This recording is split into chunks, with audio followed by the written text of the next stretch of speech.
the stereotypes about Black women are born from a place that is true. We can, and I say we as a collective, like we can be aggressive, we can be assertive, we can be masculine, we can basically disregard the family unit. Like, and I'll summarize this, but Thomas Sowell writes about it that post slavery and the Reconstruction era and in the Jim Crow era in the 50s, 60s, where it's like the most racist, the Black nuclear family was still intact. Mother, father in the home with all the children. Post the 70s, second wave, third wave, radical feminism that told you have sex with whoever you want and then kill the child after, has given us a sense of like, well, my body's not important, my family's not important, having a man is not important. Our music tells us that. Like, country music's not telling anyone to divorce their husband.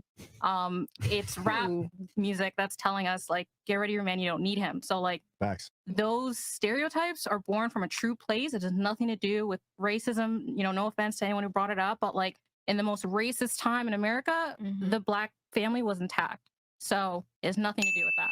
Don't you see that that was a problem for them? That's why she brought the book. She makes sense. That's a good breakdown. Oh man, that was great. That was the most racist time in America when slaves were free. Well, I would argue that freeing the slaves was the least racist thing that could be done at the time. So you're quoting that the most unracist time in America. Well, the most racist time in America is what you said. Well, keep in mind that only 1%, less than 1% of the population in 1860, where slavery was at its highest, actually owned slaves. So did you forget of the drug epidemic that came about in the 60s and 70s that actually split apart the Black families along with the feminists? Well, the drug epidemic, that's an entirely separate thing. Like, you get into... So it has nothing to do with Black people? African Americans, it wasn't targeted to African American communities? Well, I don't know about a specific community being targeted, but I mean, Black people. Okay, I rest my case. Well, I don't think we're talking about dating apps specifically, right? Like, I'm not saying no. I'm not saying anything about drugs or anything like that. But we're asking, why are Black women swiped on the least? And it's because we do not value other men telling us what to do, being around us, being in our lives. We don't value having their children. Other men we or have men, we have, like, have you ever watched Divorce Court or Judge Joe Brown? It's Those always are a Black woman. Yeah, but that's fake. They just asked me to come on there and pay me. What are you talking about? It's fake. Don't go off of that. Come on now. I understand that's your that logic it's TV, to go but back to? Why aren't they going to ask a white woman to go on Divorce Court? Because she's not going to be as loud and ratchet and funny and hilarious. You know, I come from It's not going to be as entertaining. It's not going to be as entertaining. What she's trying to say is that in one of the worst times to be an African American, Black families were together. Black women stood by their Black men, as she was saying before, right?